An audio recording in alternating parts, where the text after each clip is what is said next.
오늘은 영원한 복음 요한계시록 16번째 시간으로 세 번째 제국, 곧 세 번째 짐승에서 나오는 구약의 작은 뿔이라는 제목으로 말씀의 은혜를 나누도록 하겠습니다. 우리가 다니엘서 2장 31절로 35절의 말씀을 보면은 그 하나님께서 느부갓네살 대왕의 꿈을 통해서 당신이 이 세상의 주인 되심을 계시하신다 아닙니까?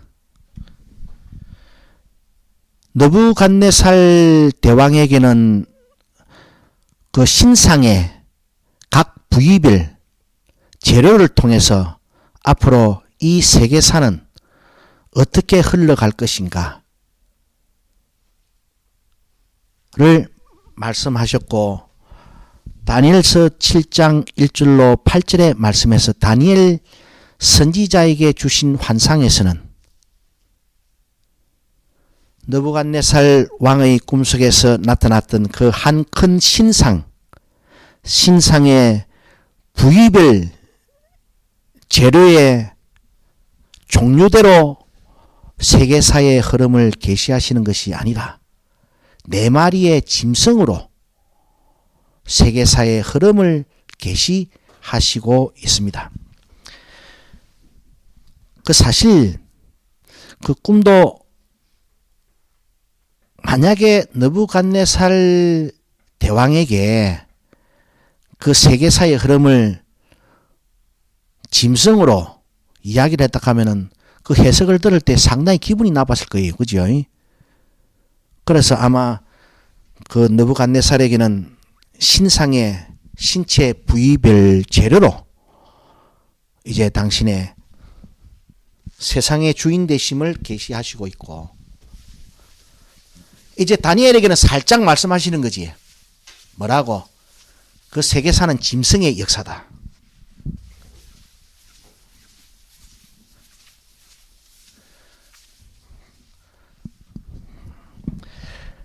사단이 예수님을 크고 높은 산으로 데리고 가서 순식간에 온 세상을 보여주면서 세상의 주인은 내다 라고 속삭인다 아닙니까? 그래서 하나님께서는 느부갓네살 대왕에게 주셨던 계시를 다시 다니엘에게 확신시켜 주면서 다니엘에게는 그 짐승의 환상으로 그 세계사의 흐름을 보여주시지 않았나 생각을 해봅니다. 그래서 우리가 다니엘서 2장 31절로 35절에서는 정금의 머리, 은의 가슴과 양팔, 노스의 배와 넓적다리, 그 다음에 철 종아리, 그 다음에 철과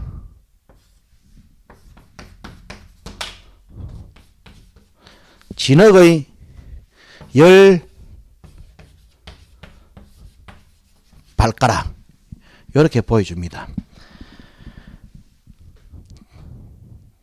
그런데 다니엘서 7장 1절로 8절에서는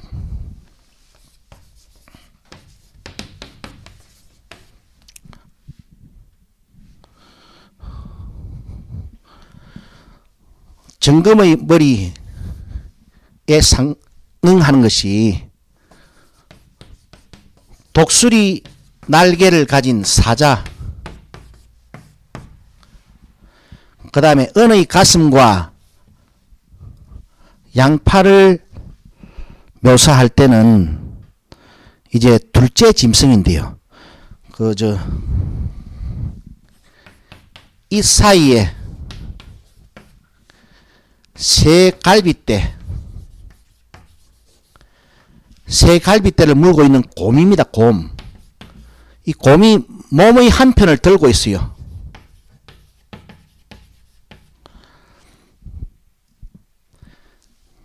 제가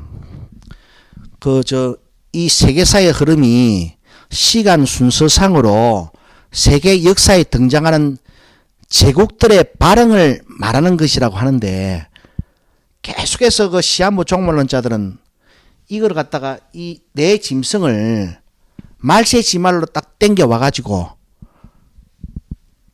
이 사자는 어떤 나라고, 심지어는 이 사이에 갈빗대 세 개를 물고 있는 곰은 몸의 한 편을 들고 있다는데, 이 곰이 그 시베리아 북극곰이래 가지고, 시베리아 불곰이래 가지고 소련이라고 또 많이 떠들었어요.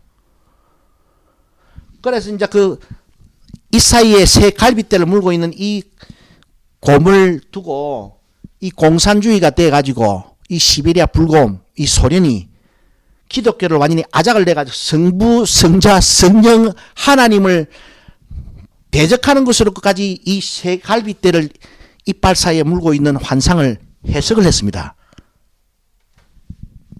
정말입니다.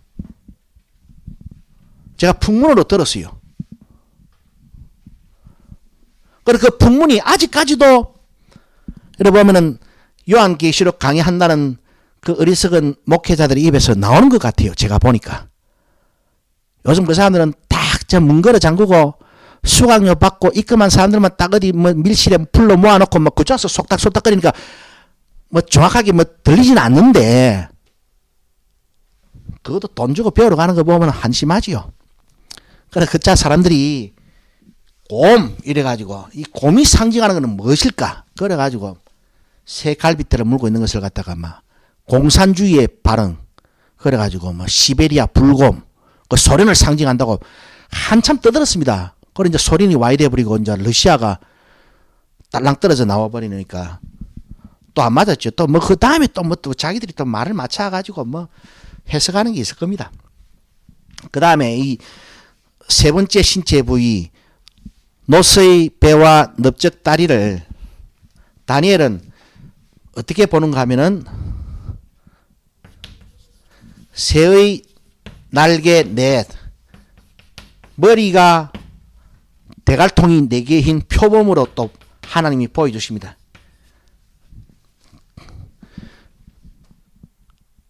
그러니까 다니엘에게는 이것이 짐승들이다 라는 것을 보여주는 거죠. 근데 이제 문제는 이제 세 번째 짐승, 느부갓네살이 보았던 노스로 된 배와 넓적 다리가 상징하는 이 세 번째 새의 날개 넷을 가지고 머리통이 4개가 달린 이 정말로 흉측하게 생긴 이 표범에서 구약의 작은 뿔이 나옵니다. 구약의 작은 뿔이. 그래 구약의 작은 뿔이 곧 구약의 적그리스도가 나오는데, 그 다음에 이제 이 다니엘에게는 이 네 번째 신체 부위를 어떻게 보여주시는가 하면은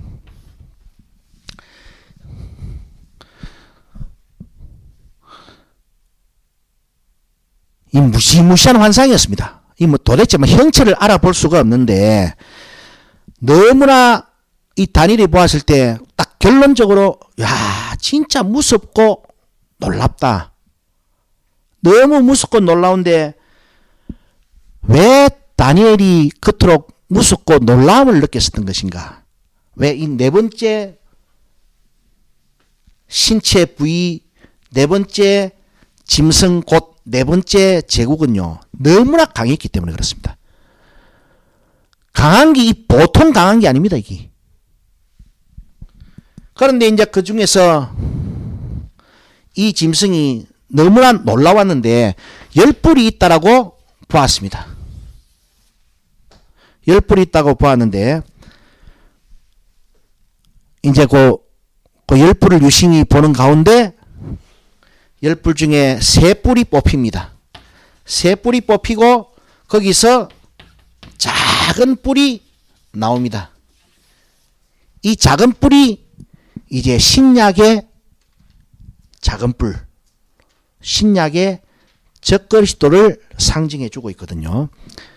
그래서 우리가 이제 왜 구약의 작은 뿔과 신약의 작은 뿔을 우리가 잘 보아야 되는가 하면은 너무나 그 생성 과정이 막 기가 막히게 이 다니엘이 보았던 환상하고 일치하게끔 이 작은 뿔이 나오고요. 구약에서도 나오고 신약에서도 나옵니다. 자, 그래서 오늘은 세 번째 제국, 곧 세 번째 짐승에서 나오는 구약의 작은 뿔이라는 제목으로 잠시 우리가 지식을 이제 탐구하고자 합니다.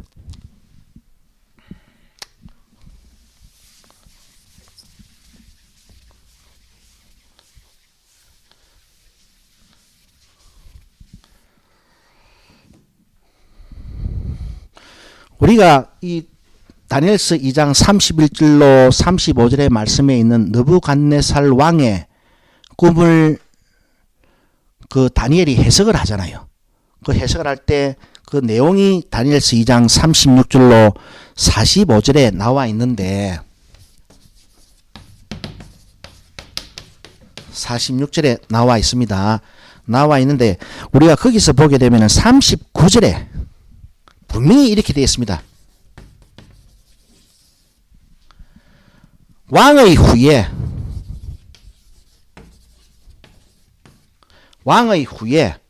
39절에 다니엘서 2장 39절에 왕의 후에 왕보다 못한 나라가 나오는 것을 보여주는데 정금의 머리는 당신이고 그 왕의 후에 당신 후에 이후에 왕보다도 못한 나라가 나온다라고 분명히 말씀해주고 있습니다. 그래서 이거는 시간 순서적으로 세계사에 등장하는 패권 국가들을 말해주고 있는 것이 틀림이 없습니다. 그래 이걸 갖다가 아무것도 모르고 상징으로 된 이 종말론을 자기가 해석한답시고 자꾸 이 말세지 말에 아까도 말씀드렸던 저 불곰 있잖아요. 불곰을 소련으로 막 갖다 붙이고 그러면 안 됩니다. 이거는 분명히 다니엘서 2장 39절에서요. 왕의 후에 왕의 나라 다음에 그러니까 왕보다 못한 나라가 나오는 것을 보여줬는데 그 나라가 보니까 가슴과 양팔이 은으로 된 나라였고 시간이 지나고 나서 다니엘에게는 몸의 한 편을 든 이 사이에 갈빗대 세 개를 물고 있는 곰이었던 것입니다. 곰이었던 것이에요. 그러고 이제 이 해석에서 또 중요한 것이 우리가 이제 다니엘서 2장 41절에 보면은 이 네 번째 요거는 한 통속이거든요. 다니엘이 보았는 환상에서는 이 극히 강하고 무섭고 놀라운 그 철로 된 이빨로 모든 나라를 깨부수는 이 나라가 열불로 되어 있다라고 이제 말씀하고 있는데 그게 다 한 통속입니다. 이 이제 네 번째 짐승인 네 번째 나라이고 네 번째 제국이고 네 번째 짐승인데 그 이제 중요한 것은 이 다니엘서 2장 41절에서 보게 되면은 이 나라가 나중에 나누인다고 딱 되어 있습니다.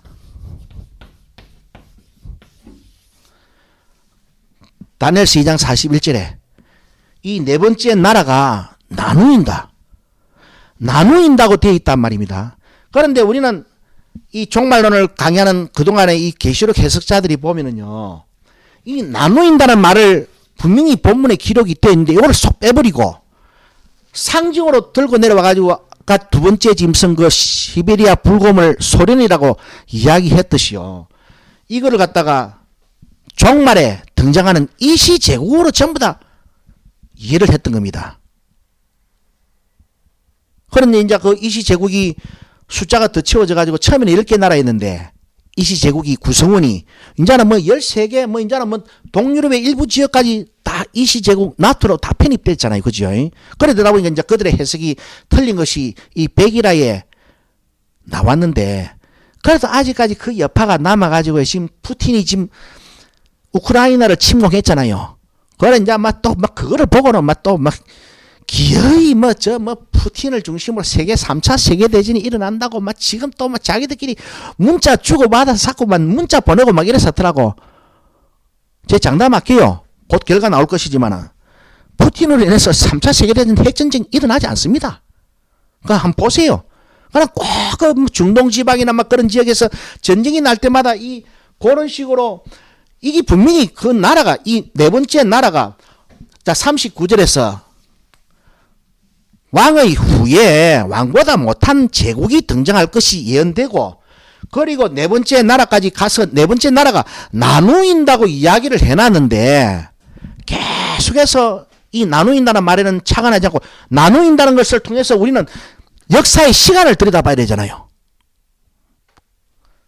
두 번째 짐승이 왕보다 못한 나라가 출현하는 것을 상징하고 있었듯이 그 시간 순서상으로 앞으로 이와 같은 열강의 제국이 등장할 것인데 그럼 그 나라가 나누인다는 것도 역사 속에서 우리가 살펴봐야 되는 거예요. 그런데 그런 과정을 거치지 않고 무조건 전부 다 막 종말의 어떤 한 시대 한 순간으로만 전부 다 끄집고 상징으로 풀어가지고 이거는 이시제국을 상징한다.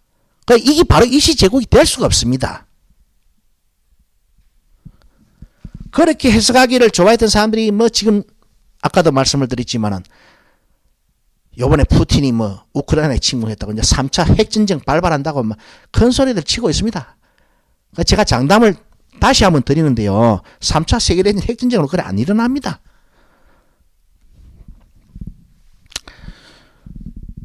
그건 곧 결과가 나올 거예요.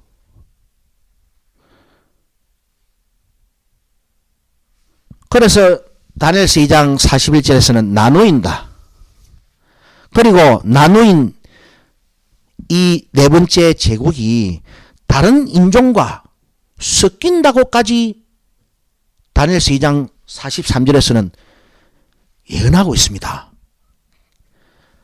자,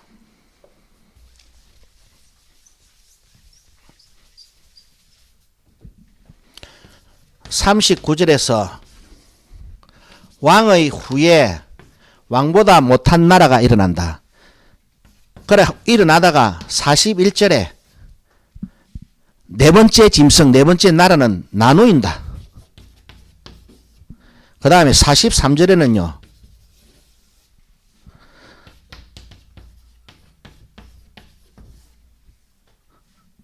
여러 인종과 섞인다. 그러나 합치라지만은 합치지 않는 것까지 시간 순서로 일어날 앞으로의 예언입니다. 그런데 정말로 우리가 역사를 들여다보면은 야, 이 네 번째 나라가 나누인 것도 맞고요. 나누이면서요. 다른 인종과 서로 섞인 것도 시간 역사상에서 우리가 살펴볼 수 있고 그 다음에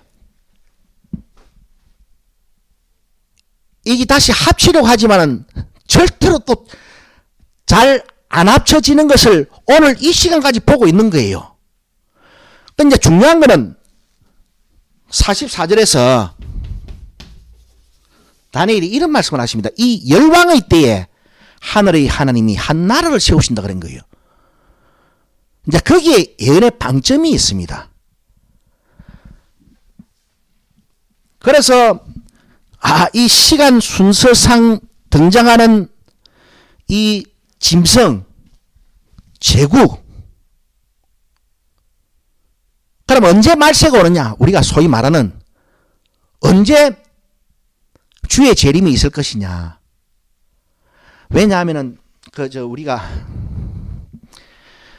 다니엘 선지자의 71회의 언약에 보면은요. 69일에까지 흘러가고 난 다음에 마지막 한 일회가 툭 떨어져 나와가지고 그래가지고 이제 그런 식으로 전쟁의 시나리오로 이 요한계시록을 각색했던 많은 사람들이 그 한 일회를 주님 오시기 직전에, 그러니까 지금 세기 말, 이때 실제 7년으로 막 다 때려 맞췄어요. 그런데 성경에서 이 구속사의 클라이막스는요, 초림이 아니고 재림입니다. 이 마지막 한 일에는요, 하나님의 완전한 그 시간 개념 안에서 그 한 일을 이해를 해야 됩니다. 그 69일에까지도 우리가 지금 현재 이 교회가 예수님이 2000년 전에 그 십자가에 못 박히신 사건을 갖다가 어마어마한 사건으로 그 구속사의 그 사건의 정점을 맞추어 가지고 그 이후부터는 재림에 대한 열망이 전혀 없습니다. 그런데 사실 다니엘서의 그 70일의 중에서 보면은요, 기름 부음 받은 자가 끊어지고, 이거는 69일 안에 그냥 슬쩍 그냥 한 줄 넣어놨어요. 그만큼 하나님의 구속사에서, 예, 재림이 중요한 겁니다. 그 재림이 너무나 중요하기 때문에 이 44절에 보면은 이 열왕의 때에 하늘의 하나님이 한 나라를 세우신다고 이야기를 해놨거든요. 그래서 이거를 시간 순서상으로 잘 보면서 그 한 일을 우리가 이제 살펴봐야 되는 거예요. 다시 말씀드리지만 우리가 다음에 이 하나님의 시간법을 한번 들여다보겠지만은 분명히 알아놓으셔야 될 거는 우리 오늘 교회가 2000년 전에 십자가 구속 사역을 갖다가 막 어마어마한 사건, 무지막지하게 어마어마한 사건이죠. 그러나 그 사건도 하나님의 재림의 시간에 비하면은요,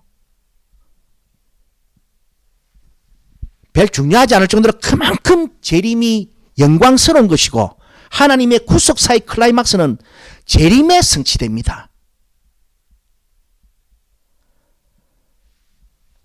우리가 말세를 시간적으로, 성경적으로는 주님이 이 땅에 오셨을 때부터 그리고 주님이 다시 오시는 시간까지의 그 전체를 말세라고 합니다. 말세. 우리는 말세를 갖다 세기 말로 이해를 하고 있는데, 하나님의 시간법에서 그리고 성경에서는 말세를 주님이 이 땅에 오시고 나서 주님이 다시 재림하시는 시간까지의 이 전 과정을, 그것이 3000년이 되었든 2000년이 되었든 5000년이 되었든 만년이 되었든 1000년이 하루 같고 하루가 1000년 같은 시간법 안에서 그 전체가 말세 잠깐의 때입니다. 그래, 여하튼 이 시간 순서상으로 후에 나누이고 섞이고 합치려 하지만은, 피차 합하려 하지만은 절대로 합쳐지지 않는다까지 예언을 해놨습니다. 그래서 오늘날 이 시제국이요, 아무리 용을 써도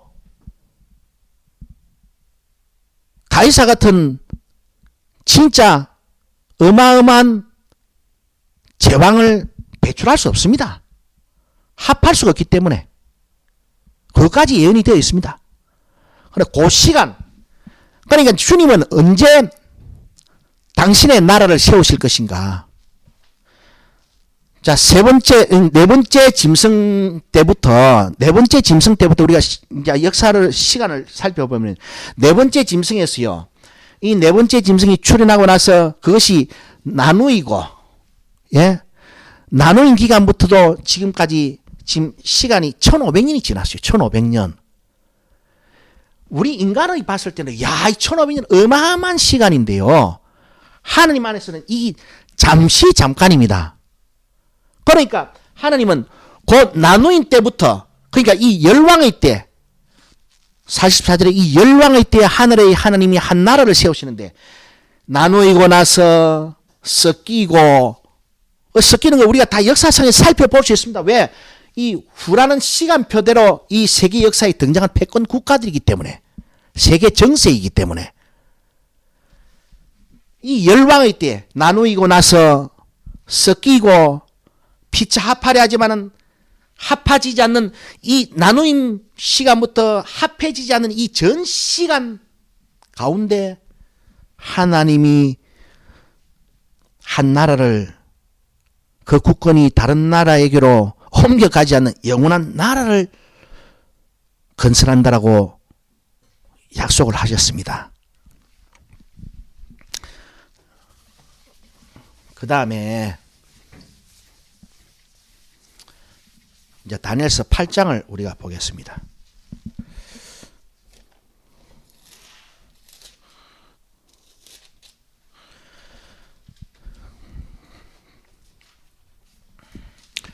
정금의 머리도 빼고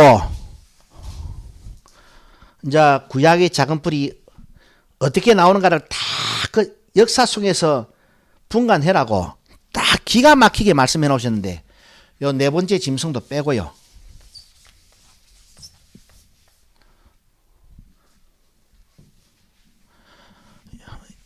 이 두 번째 신체 부위 은의 가슴과 양팔은 그 다니엘 환상에서는 두 번째 짐승 이 사이에 새 갈빗대 그 다음에 몸 한편을 들었다.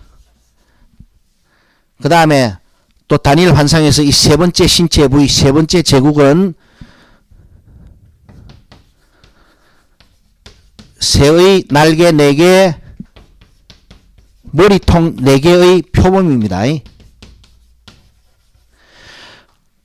그래 이제 다니엘은 하느님의 더 세밀한 계시로 이제 들어가면서 요 구약의 그 무시무시한 작은 뿔이 우리가 이제 왜 이 구약의 작은 뿔부터 살펴보려고 했는가 하면은 그 제가 저번에 말씀을 드렸잖아요. 그저 마태복음 24장에 멸망이 가져간 것이 거룩한 곳에 쓴 것을 보거든 유대에 있는 자들은 산으로 도망할지어다.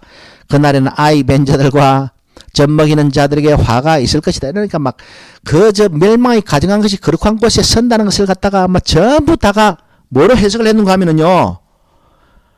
그거를 역사성을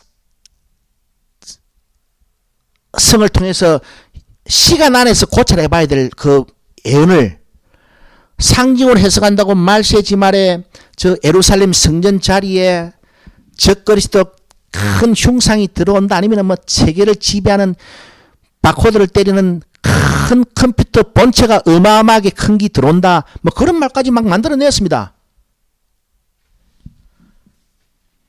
그런데 그것을 알아가기 위해서 우리가 이제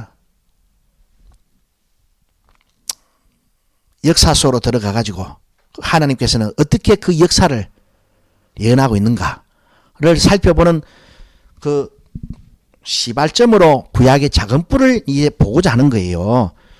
이제 이 구약의 작은 뿔이 이 세 번째 짐승에서 나오는데 다니엘서 8장을 이제 살펴보겠습니다. 요 다니엘서 여기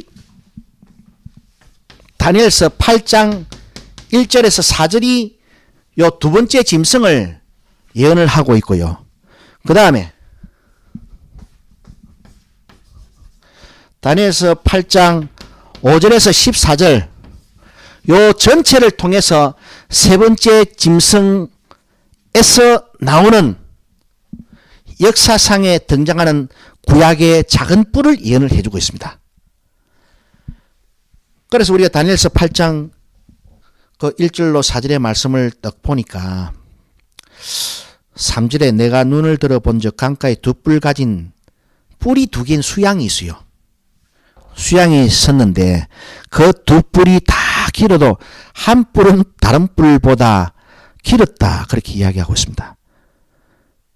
그 긴 것은 나중에 난 것이더라. 내가 본즉 그 수양이 서와 북과 남을 향하여 받으나 그것을 당할 짐승이 하나도 없고 그 손에서 능히 구할 이가 절대로 없으므로 그것이 임의로 행하고 스스로 강대하더라.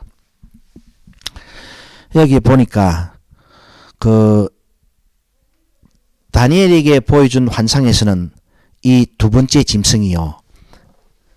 이 사이에 갈빗대 3개를 물고 있었고 몸의 한편을 들었지요. 다시 다니엘에게 이 두 번째 짐승의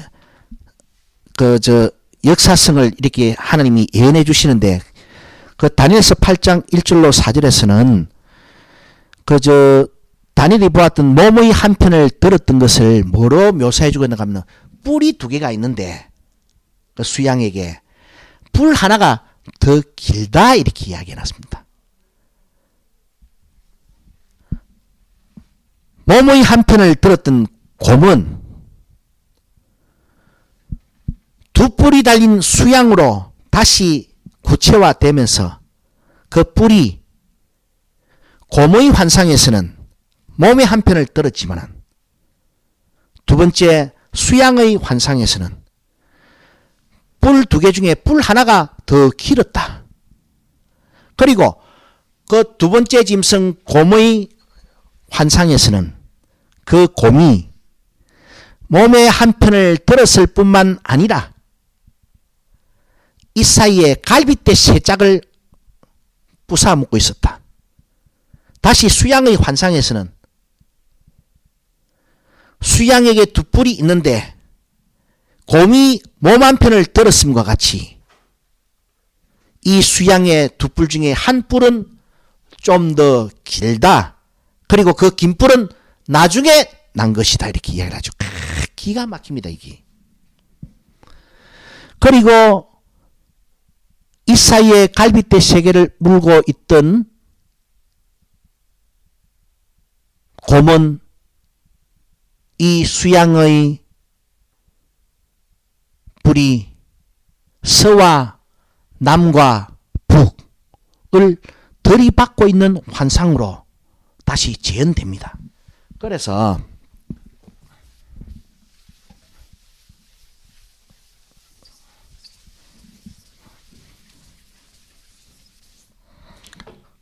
자, 두 번째 짐승을 가져오는데요.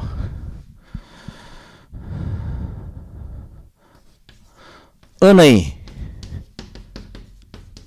가슴과 양팔, 다니엘서 7장 1절로 8절의 환상에서는 새 갈빗대,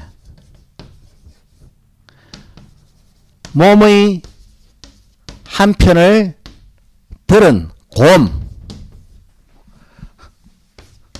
다니엘서 8장 1절에서 4절에서는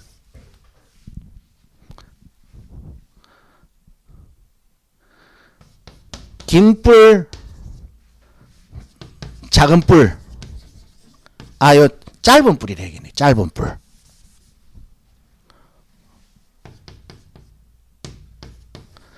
긴 뿔과 짧은 뿔을, 짝짝이 뿔을 가진 수양인데, 그 수양이 이 뿔 가지고 말입니다. 여기서는 새 갈빗대를 이빨로 씹어 묶고 있었는데, 새 갈빗대에 해당하는 부분이 이 수양의 뿔로 들이받는 서와 남과 북입니다. 그래, 이거 뭐 자기들 상상하는 것 맥주로 이 새 갈빗대는 시베리아 불곰이 공산주의가 성부, 성자, 성령 하나님의 기독교를 말살시킨다는 것으로 해석하면 안 되고, 실제 역사상에서 곰은 긴 뿔과 작은 뿔로 서와 남과 북을 들이받는 것으로 예언이 되고 있는데, 이것이 말세지 말의 어떤 나라의 속성을 말해주고 있는 게 아니고, 역사상의 왕의 후에 왕보다 못한 나라, 그 나라의 역사성을 지금 말해주고 있는 거예요. 그래도 이것도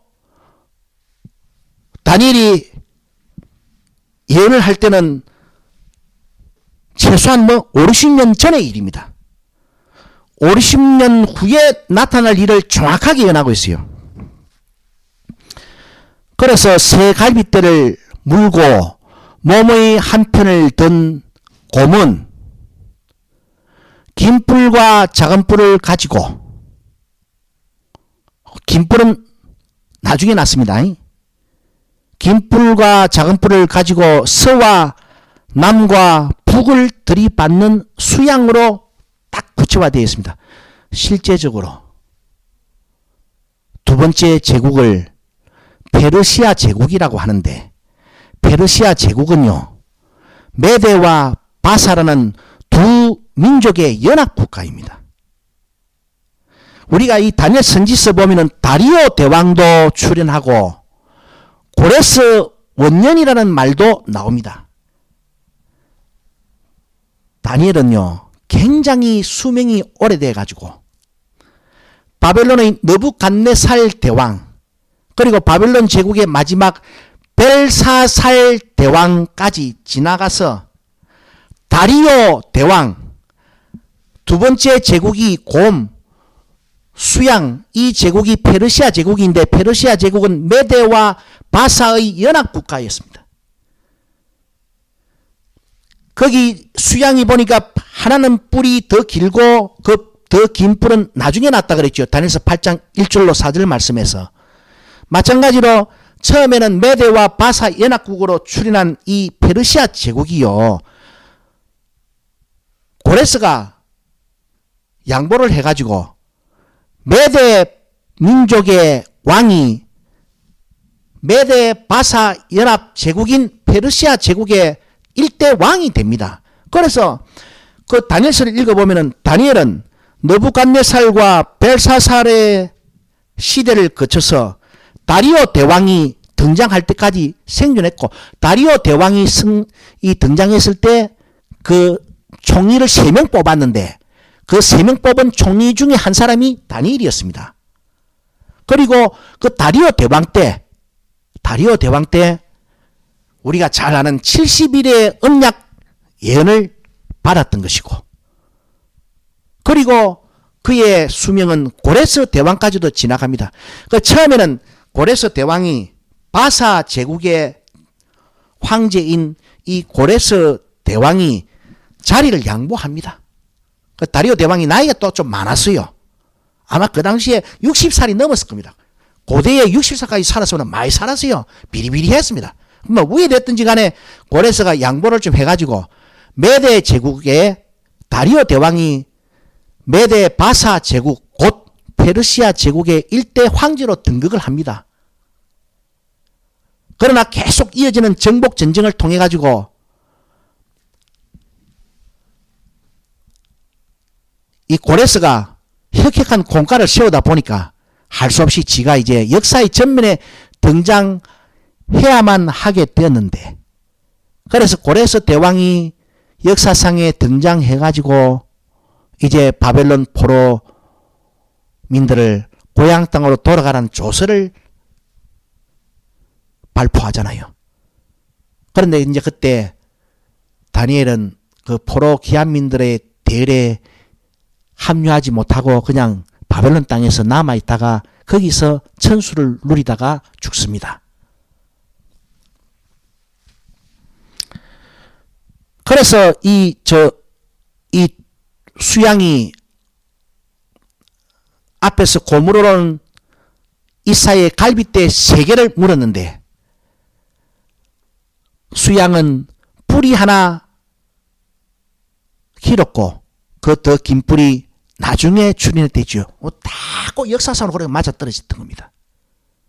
이거는 뭐 말세지 말에 뭐 상상으로 뭐 상징으로 해석할 게 아니고 그냥 역사상에서 고찰하면 되는 거예요. 또 역사상으로 고찰해야 될 그 중요한 이유가 있습니다.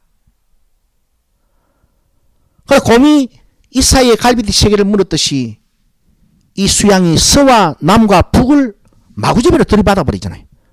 그래서 실제 역사적으로 이 페르시아 제국, 메대와 바사 연합국이 서쪽으로는 바벨론과 수리아와 소아시아 3개 지역을 점령했었고요. 남으로는 애굽을 점령했었고, 북으로는 카스피해까지 그 세력 판도를 확장시켰던 겁니다.